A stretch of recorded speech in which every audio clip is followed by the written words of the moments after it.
new book takes an unfiltered look at China's often highly praised but insular education system.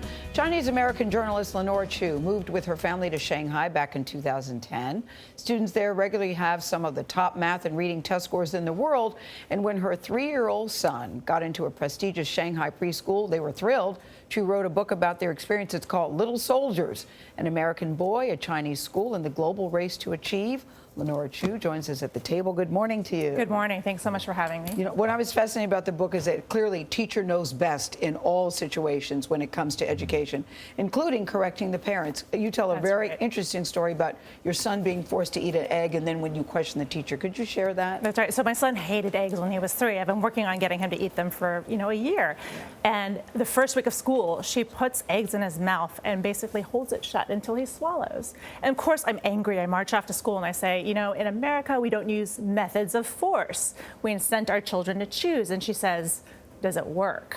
And later she tells me I shouldn't question her authority in front of a child. So I knew I was in for more than I bargained for. So that's very different, clearly, than an American education system. That's right. So why does it work in terms of test scores, and what's the end result of what the Chinese believe in? So from this incident, I happen to be a journalist, and I had the skills to sort of look into some of these questions. And from there, I launched this investigation, talking to parents, students, teachers.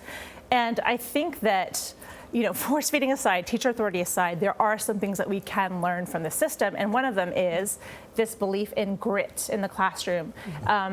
There's a term in Chinese culture called shiku, or eating bitter. And we believe that hard work is connected to achievement. In America, the studies show we're more likely to believe in talent when it comes to academics. And that means we're sort of giving up on some kids because we think they don't have what it takes. They also seem to focus more on the group, Lenora, than the individual student.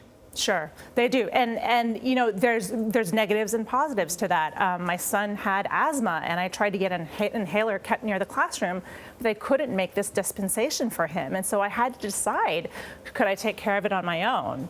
And, if you think about it, without these sort of distractions for the teacher, they're able to focus on teaching. They were saying your son's individual needs do not trump what's happening in this classroom. That's right. And clearly it's not for everyone. We're really lucky that our son, we were able to take care of it. So did everything you learned cause you to reassess how you might want to see your child treated and stimulated in school?